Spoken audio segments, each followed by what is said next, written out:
Shalom, Bapak Ibu, Saudara-saudari, pencinta atau pendengar bahkan yang senantiasa mengikuti khotbah-khotbah di dalam YouTube Gereja Kasih Bapa di Tanah Papua. Kita patut bersyukur kepada Tuhan karena pertolongan Tuhan, karena penjagaan Tuhan, karena pemeliharaan Tuhan, karena perlindungan Tuhan. Maka hari ini di minggu pertama di tahun 2021 kita boleh ada sebagaimana kita ada, yaitu tanggal 3 Januari tahun 2021. Kita akan melanjutkan dengan khotbah-khotbah dari mimbar Gereja Kasih Bapa di Tanah Papua. Namun sebelumnya, selaku pelayan Gereja Kasih Bapa di Tanah Papua, saya mengucapkan selamat tahun baru, Happy New Year bagi semua orang, sanak saudara, ibu dan saudara-saudaraku, tetapi juga semua orang yang senantiasa mendengarkan channel Gereja Kasih Bapa di Tanah Papua. Di minggu pertama di tahun ini, saya akan menyampaikan hal yang terpenting yang Yesus Kristus Tuhan mau. Saudara yang dikasihi Tuhan, mari kita berdoa sebelum mendengarkan kebenaran firman Tuhan. Bapa di sorga, dikuduskanlah namamu, dimuliakanlah namamu, diagungkan, ditinggikan, dan dibesarkanlah namamu. Engkaulah Allah kami, Allah yang Esa, Allah Bapa, Firman, Tuhan Yesus Kristus sendiri, dan Roh Kudus, yang adalah Tuhan kami. Kami datang kepadamu mengucap syukur dan berterima kasih untuk segala sesuatu yang Engkau telah kerjakan dalam hidup dan kehidupan kami. Sebagai petunjuk hidup yang baru, sebagai petunjuk hidup kami di tahun 2021, kami belajar tentang hal yang terpenting dari Engkau ya Yesus, yang Engkau mau Tuhan Yesus setiap kita kerjakan dalam hidup dan kehidupan kita. Untuk itu Tuhan, dengan bilur-bilur darah Yesus yang kudus dan suci, sucikanlah kami semua, baik hamba selaku alat di tangan-Mu, tetapi juga umat-Mu yang suka dan senang mendengarkan khotbah-khotbah firman-firman-Mu yang disampaikan melalui channel Gereja Kasih Bapa di Tanah Papua. Demi nama Yesus Kristus Tuhan kami, hamba berdoa dan meminta kepadamu, ya Roh Kudus, tuntunlah kami semua, supaya kami diarahkan kepada kebenaran yang sejati, yaitu kebenaran dari Yesus Kristus Tuhan. Haleluya. Amin. Saudara-saudari yang dikasihi Tuhan, di minggu kerja yang baru di tahun 2021, kita harus memulai dengan sesuatu atau hal-hal yang baru. Dan saudara yang dikasihi Tuhan, hal yang terpenting bagi Tuhan, yaitu hal yang Tuhan inginkan kita kerjakan, yang Tuhan inginkan kita lakukan di tahun 2021. Di mana masa-masa akhir, di mana waktu-waktu akhir, di mana Tuhan Yesus sudah mau datang. Oleh dan sebab itu Bapak Ibu Saudara-saudari yang dikasihi Tuhan, hal yang terpentinglah yang Yesus Kristus ingin kita kerjakan. Saudara yang dikasihi Tuhan, mungkin kita berpikir bahwa ketika kita melayani Tuhan selaku pendeta itu adalah hal yang penting. Itu baik di hadapan Tuhan. Tetapi hal yang terpenting yang Tuhan mau selaku pendeta yang mengajar umatnya adalah kita harus belajar dari apa yang dilakukan oleh saudara yang dikatakan dalam firman Tuhan di kitab Lukas pasal 10 ayat 38 sampai 42. Saudara yang dikasihi Tuhan, kalau kita selaku pelayan Tuhan, kalau kita selaku pendeta, tetapi kalau kita tidak punya hubungan dengan Allah, kalau kita tidak mendengarkan firman Allah yang saya maksudkan adalah kalau kita tidak mendengarkan firman-firman Tuhan Yesus Kristus dan hidup menuruti firman Allah, maka menurut saya seorang pendeta yang demikian dia hanya mengajar saja, tetapi dia tidak melakukan hal yang terpenting yang Tuhan Yesus maksudkan. Kalau hal yang terpenting bagi Tuhan, kalau kita lakukan, maka saya percaya kita akan menjadi orang-orang yang menjadi alat di tangan Tuhan, yang dipakai Tuhan di hari-hari terakhir ini. Bapak, Ibu, saudara-saudari yang dikasihi Tuhan, mungkin kita berpikir bahwa kita selaku penatua di salah satu gereja atau menjadi siamas atau menjadi pelayan Tuhan, pelayan Tuhan, pekerja-pekerja gereja, ataupun kita menjadi seorang guru sekolah minggu atau bekerja dalam organisasi gereja, kita merasa bahwa itu sudah melayani Tuhan. Saudara yang dikasihi Tuhan, hal yang terpenting bagi Tuhan adalah bukan demikian. Yang terpenting bagi Tuhan adalah ketika kita menjadi seorang penatua, ketika kita menjadi seorang siamas, ketika kita menjadi seorang pelayan Tuhan, ketika kita bekerja di lingkungan organisasi-organisasi gereja, denominasi gereja, ataupun pelayanan-pelayanan di pelayanan misi dan lain sebagainya, kita harus duduk di kaki Tuhan. Kita harus berdoa. Kita harus mendengarkan perkataan Tuhan Yesus dan melakukannya. Itu hal yang paling terpenting bagi Tuhan. Maka itu akan menjadi sebuah iman dalam hidup kita. Saudara yang dikasihi Tuhan. Oleh dan sebab itu Bapak, Ibu, saudara-saudari yang dikasihi Tuhan, marilah kita belajar dari kedua wanita, yaitu Maria dan Marta. Marta menganggap bahwa dia sudah melakukan hal yang baik bagi Tuhan. Saudara yang dikasihi Tuhan, secara manusia itu hal yang baik. Tetapi secara roh, secara Tuhan, hal yang terpenting yang dilakukan oleh Maria lah yang terpenting. Saudara yang dikasihi Tuhan, Lukas pasal 10 menjelaskan ketika Yesus melakukan pelayanan yang begitu luar biasa. Dia mengutus 70 murid untuk pergi ke kota-kota mendahului dia sebelum dia datang. Setelah itu dia datang di kota-kota tersebut, dan saudara yang dikasihi Tuhan, firman Tuhan menjelaskan di bagian-bagian atas dari Lukas pasal 10, Yesus mengecam beberapa kota ketika dia menginjak kakinya di beberapa kota-kota yang tadinya dia mengutus murid-muridnya. Selanjutnya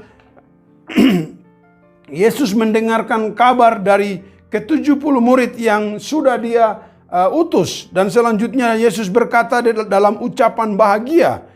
Dan selanjutnya Bapak, Ibu, saudara-saudari yang dikasihi Tuhan, Yesus berbicara tentang orang Samaria yang murah hati.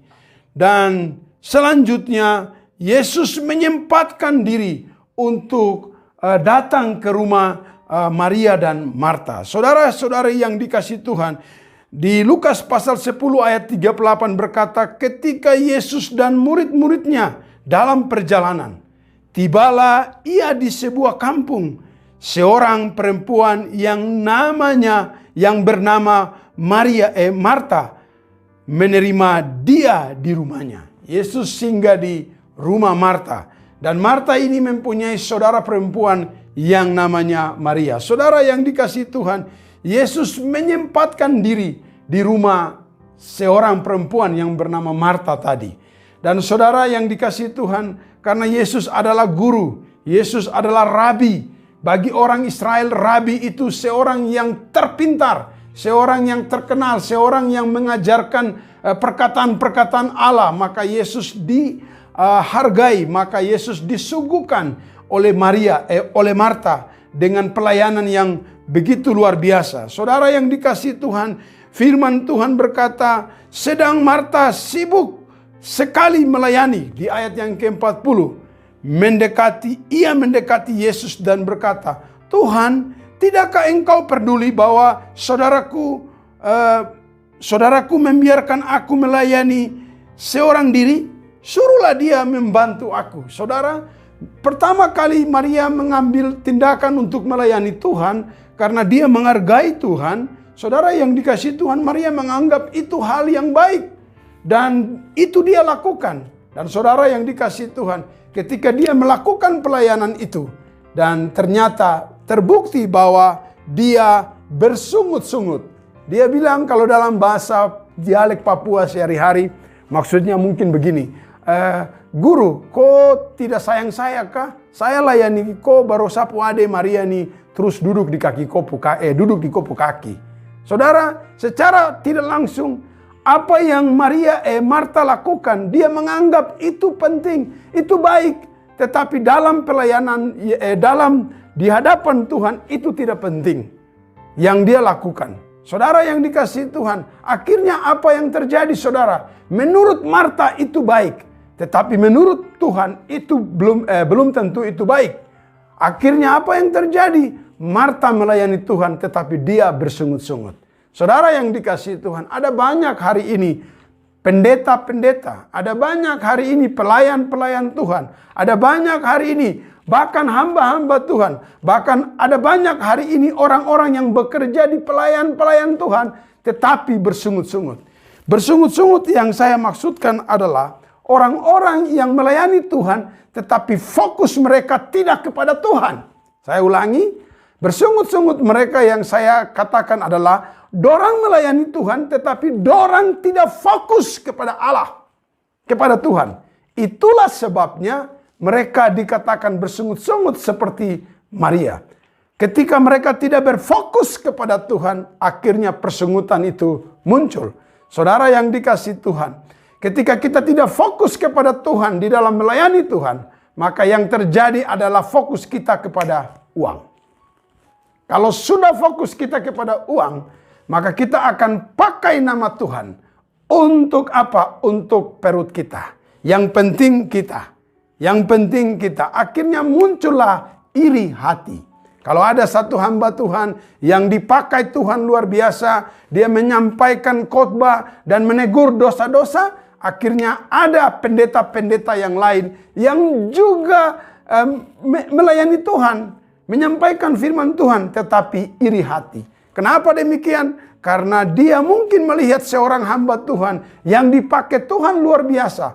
Dan dia melihat ada perpuluhan atau ada persembahan kasih yang diberikan kepada seorang hamba Tuhan itu. Dan akhirnya para pendeta itu bersungut-sungut. Mereka bersungut-sungut dan berkata begini, itu dia tidak sekolah teologi, itu dia tidak punya latar belakang dari pendidikan agama atau sekolah teologi. Dan dia bersungut-sungut dengan yang lain. Bisa memprovokasi hamba-hamba Tuhan atau pendeta-pendeta yang lain untuk mengucilkan hamba Tuhan yang tersebut. Saudara yang dikasihi Tuhan, ketika mendengarkan khotbah ini, dan itu adalah Anda, saya mau beritahu, bertobat. Sebelum Tuhan Yesus menghakimi saudara dan saya pada waktunya. Saya memberitahukan hal ini sebab saya mengasihi Anda selaku sesama kita yang melayani Tuhan dalam ladang atau kebun anggur yang sangat luar biasa ini. Saudara yang dikasihi Tuhan, kalau Anda melayani Tuhan dan Anda tidak fokus kepada Tuhan, akan besar kemungkinan Anda sudah melayani Tuhan tapi akan Anda bersungut-sungut. Saudara, percumalah pekerjaan Anda sepanjang Anda bekerja di hadapan Tuhan. Tetapi Tuhan akan mengatakan kepada Anda seperti Tuhan mengatakan kepada Marta. Apa yang Tuhan katakan kepada Marta di ayat 41. Ketika tadi Marta bersungut-sungut kepada Tuhan. Yang dia ketika Marta katakan, Tuhan, tidakkah engkau peduli bahwa saudaraku membiarkan aku melayani seorang diri? Suruhlah dia membantu aku. Saudara, ketika Marta mengadu kepada Tuhan, apa jawaban Tuhan kepada Marta? Tuhan mengatakan begini di ayat 41, tetapi Tuhan menjawabnya, Marta, Marta, engkau khawatir dan menyusahkan diri dengan banyak perkara. Saudara, mungkin kita mengatakan bahwa kita melakukan pelayanan ini dapat berkenan di hadapan Tuhan. Kita melakukan pelayanan ini dapat berkenan di hadapan Tuhan. Kita melakukan pelayanan ini dapat berkenan di hadapan Tuhan.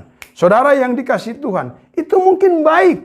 Tetapi saudara, kalau kita tidak fokus kepada Tuhan, yang terjadi adalah kita akan terjadi perselisihan antara kita, antara sesama pelayan, antara sesama pekerja di kebun anggur, antara sesama kita yang melayani Tuhan di lingkungan-lingkungan denominasi gereja. Saudara yang dikasihi Tuhan, ini terbukti. Dan saya mempunyai banyak informasi terkait bagaimana pendeta-pendeta bertengkar dengan sesuatu hal. Saya punya banyak informasi bagaimana pelayan bertengkar dengan lahan-lahan pelayanan. Wow! Kalau pendeta sudah bertengkar, bagaimana dengan umat yang dipimpinnya? Oleh dan sebab itu, Bapak Ibu, Saudara-saudari yang dikasihi Tuhan, saya pastikan itu karena mereka tidak berfokus kepada Allah. Itulah sebabnya Yesus mengatakan, Marta, Marta, engkau khawatir. Kita melakukan pelayanan tapi kita pakai perhitungan. Kita khawatir. Kita tidak mengimani bahwa Yesus Kristus adalah Tuhan. Dialah segala-galanya. Dia pencipta langit dan bumi. Saya mau beritahu, Gunung Jaya Wijaya, Yesus Kristus yang cipta. Di dalam Gunung Jaya Wijaya mengandung banyak sekali logam mulia. Mengandung uranium dan lain sebagainya. Dan membuat banyak mata dari seluruh dunia melihat tanah Papua. Itu baru Gunung Jaya Wijaya, belum tempat-tempat yang lain. Tapi saudara, karena kita tidak fokus kepada Tuhan, maka kita tidak melayani manusianya. Kita melayani harta benda yang ada di tanah Papua. Saya berbicara ini karena kenyataan. Ada banyak sekali orang yang mengatasnamakan Tuhan, tetapi mereka tidak melayani Tuhan dengan fokus kepada Tuhan. Akhirnya pelayanan yang mereka lakukan hanya untuk perut mereka. Saudara yang dikasihi Tuhan, ini perkataan yang keras bagi saudara-saudara yang melayani Tuhan tetapi tidak berfokus kepada Tuhan. Bapak Ibu, saudara-saudara yang dikasihi Tuhan, akhirnya kalau Anda tidak mempunyai fokus kepada Tuhan, Tuhan akan mengatakan bahwa Marta, Marta, engkau khawatir dan menyusahkan diri dengan berbagai perkara.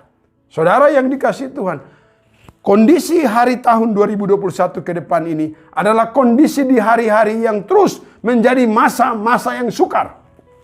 Dan saya mau pastikan ketika Anda tidak fokus kepada Tuhan, maka saudara yang dikasihi Tuhan, Anda akan bersungut-sungut. Dan Anda akan melakukan berbagai perkara. Dan Anda menganggap bahwa itu berkenan di hadapan Tuhan. Tetapi saya mau berkata bahwa Tuhan bilang hanya satu saja hal yang terpenting yang dilakukan oleh Maria.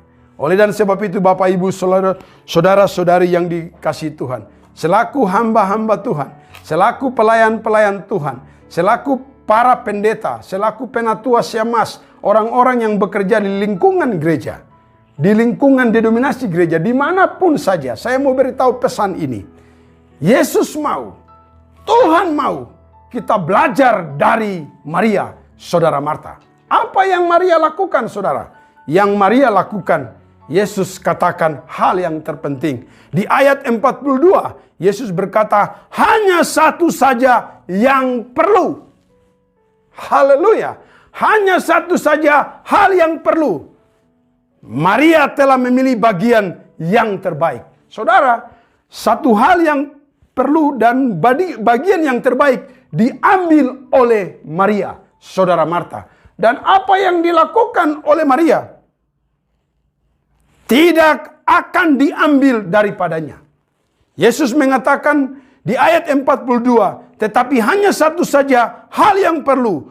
Maria telah memilih bagian yang terbaik, yang tidak akan diambil daripadanya. Saudara yang dikasihi Tuhan, mari kita belajar dari seorang Maria yang mengambil hal, yang melakukan hal yang terpenting di hadapan Tuhan Yesus. Dan hal terpenting itu tidak akan diambil daripadanya.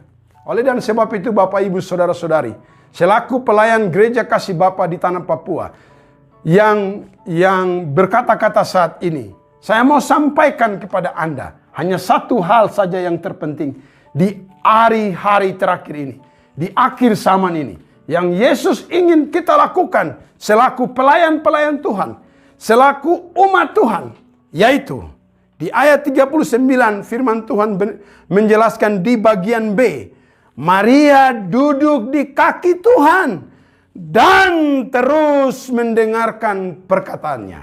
Saudara, kalau di situ ada dua orang, katakan buat saudara di sebelah, duduk di kaki Tuhan dan terus mendengarkan perkataan Tuhan. Sudah tentu kita harus duduk di kaki Tuhan Yesus dan terus mendengarkan perkataannya. Saudara yang dikasihi Tuhan, kenapa demikian saudara? Kenapa demikian? Kenapa Yesus mengatakan itu adalah bagian yang terpenting yang dilakukan oleh Maria, yaitu duduk di kaki Tuhan dan terus mendengarkan perkataan. Saudara, karena kalau kita duduk di kaki Tuhan, artinya kita di saat-saat ini, kalau kita terus berdoa kepada Tuhan, itu sama seperti kita duduk di kaki Tuhan. Mempunyai waktu, menyiapkan waktu untuk duduk di kaki Tuhan untuk berdoa. Kita berkomunikasi dengan Tuhan. Kita berbicara dengan Tuhan. Kita menyampaikan keluhan-keluhan. Ketika kita melayani, kita minta hikmat Tuhan. Ketika kita bekerja, kita minta hikmat Tuhan. Ketika kita melakukan apa saja, kita harus duduk di kaki Tuhan. Ketika kita duduk di kaki Tuhan, itu menunjukkan kita merendahkan diri kita di hadapan, di bawah kaki Tuhan Yesus. Itu menandakan kita sadar bahwa kita hanya hamba dan Yesus Kristus adalah kepala dari kita. Kalau kita duduk di kaki Tuhan, itu menunjukkan bahwa kita tahu diri, bahwa kita hanya alat. Saudara yang dikasihi Tuhan, saya umpamakan sebuah keyboard ataupun gitar. Itu sebuah benda. Kalau keyboard ataupun gitar tidak dimainkan, haleluya, puji Tuhan, keyboard itu akan menjadi benda mati dan tidak ada punya fungsi. Ataupun gitar, dia mencari sebuah gitar yang mempunyai pajangan. Memang gitar, karakternya gitar, tetapi kalau tidak dimainkan, maka gitar itu tidak akan berbunyi. Saudara yang dikasihi Tuhan, apalagi gitar itu false, artinya ada senar-senarnya yang tidak di setel, bunyinya harmonis, maka tambah parah lagi. Saudara, saya mengibaratkan itu kepada kita selaku orang-orang yang disebut pelayan-pelayan Tuhan atau pendeta-pendeta ataupun orang-orang yang bekerja di lingkungan denominasi gereja yang menyuarakan suara Tuhan. Kalau kita menyadari bahwa kita alat, maka kita sangat-sangat harus tunduk di kaki Tuhan dan meminta kepada Tuhan untuk memainkan alat itu. Saudara yang dikasihi Tuhan, kalau gitar tadi false dan Tuhan akan setel gitar itu, artinya ada bagian-bagian hidup kita yang adalah bagian-bagian yang masih terikat dengan dosa, masih terikat dengan perbuatan-perbuatan yang tidak benar di hadapan Tuhan. Maka baiklah kita memberi diri kita untuk di-setel oleh Tuhan. Supaya bunyinya apa? Bunyinya serasi. Hidup kita ini serasi. Hidup kita, perkataan kita sesuai dengan perbuatan kita. Maka saudara yang dikasihi Tuhan, Tuhan akan men-setel kita supaya kita bertumbuh menjadi manusia yang serupa dengan Kristus.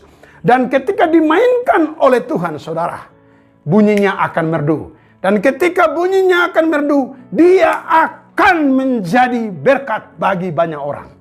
Tetapi kalau bunyinya false, baru tidak mau di-setel oleh Tuhan, maka dia akan menjadi kutuk bagi banyak orang. Oleh dan sebab itu Bapak Ibu, saudara-saudari, dimanapun Anda berada, kita harus menempatkan diri kita hanya alat di tangan Tuhan.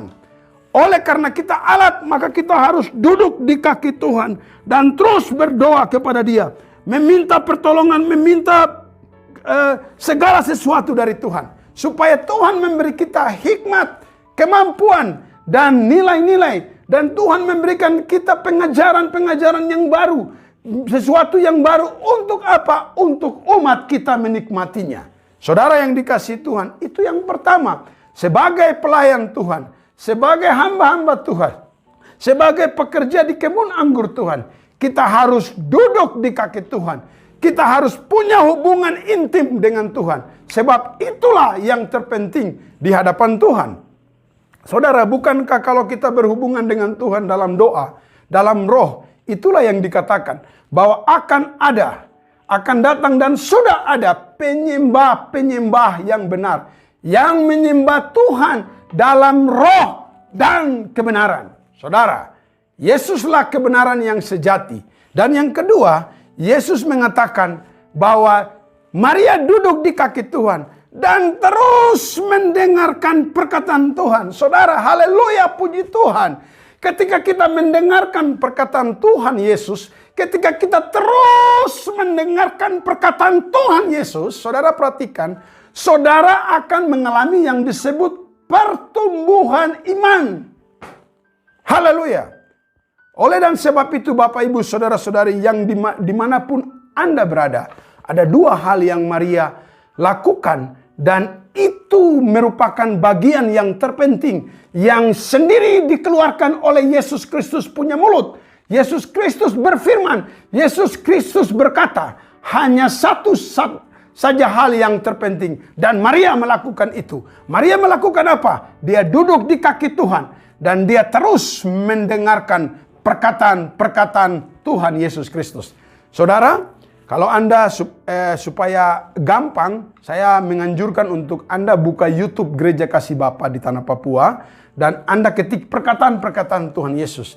Di sana kami sudah menyampaikan secara sederhana apa perkataan-perkataan Tuhan Yesus supaya mudah kita mengerti. Anda tinggal buka YouTube dan ketik Gereja Kasih Bapa dan tulis perkataan Tuhan Yesus. Nanti akan muncul. Saudara, saya sementara menyampaikan Injil melalui YouTube ini. Dan saya percaya YouTube ini Tuhan buat supaya mempermudah kami para penginjil, para penatua untuk menyampaikan kebenaran sejati. Supaya setiap orang, banyak orang diberkati dengan perkataan Tuhan Yesus Kristus. Amin. Oleh dan sebab itu Bapak Ibu Saudara-saudari yang dikasihi Tuhan, Yesus juga berkata di bagian lain, setiap orang yang mendengarkan perkataanku ini, setelah dia akhir daripada khotbah, dia akan menjadi orang yang bijaksana. Saudara, kalau kita mendengarkan perkataan Tuhan Yesus dan kita hidup menuruti perkataan Tuhan Yesus di tahun 2021 ini ke depan, saudara, saya percaya Anda akan menjadi orang-orang yang bijaksana. Orang-orang yang bijaksana menyikapi keadaan dan kondisi yang ada. Ada informasi yang keluar di YouTube, internet, di Facebook, WA, dan lain sebagainya. Tetapi ketika Anda melihat, karena Anda sering mendengarkan perkataan Tuhan Yesus, maka Anda di-save, dijaga oleh perkataan Tuhan Yesus. Anda boleh menerima informasi, tapi Anda menjadi seorang yang bijaksana di dalam mengambil keputusan-keputusan, di dalam mengambil langkah-langkah hidup Anda. Bilang amin.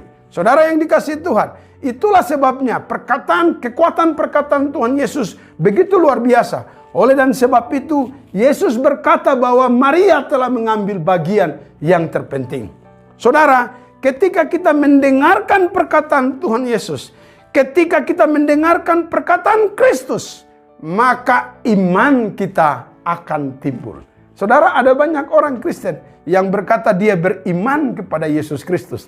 Tetapi saudara, ketika ada ujian, ada masalah, ada pencobaan, dia pun iman seperti toge, langsung patah. You know, toge? Toge adalah sayur yang dibuat dari kacang tanah. Kacang tanah itu direndam beberapa saat waktu dan dia akan mengeluarkan akar.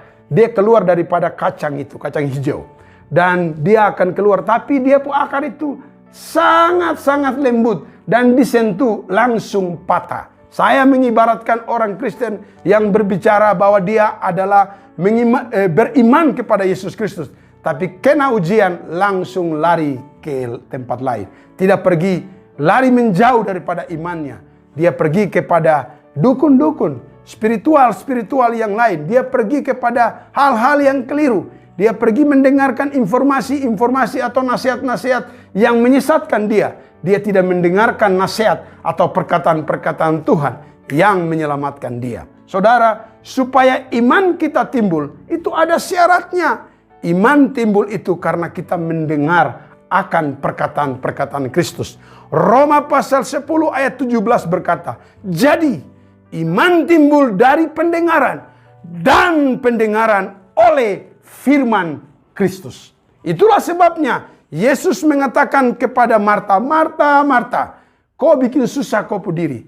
Tapi hanya satu bagian yang terpenting. Dan telah dilakukan oleh siapa? Oleh Maria saudaranya. Dan bagian yang dilakukan oleh Maria, saudara tahu apa? Dia mengambil bagian yang tidak dapat diambil daripadanya. Saudara, kalau kita duduk terus berdoa kepada Tuhan, kita terus mendengarkan perkataan Tuhan, bagian dua ini tidak akan pernah diambil daripada kita. Malahan kedua bagian ini akan membuat kita punya hubungan semakin dekat dengan Allah. Dan yang berikutnya, kita akan bijaksana di hari-hari terakhir menjelang kedatangan Tuhan Yesus.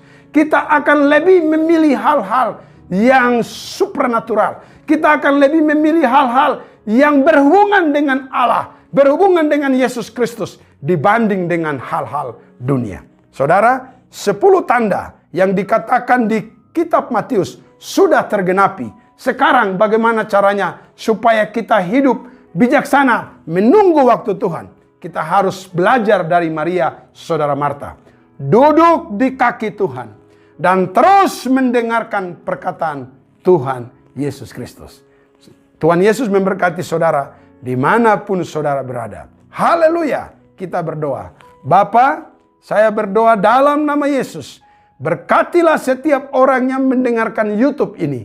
Dan biarlah firman-Mu membuat mereka menjadi perubahan pikiran.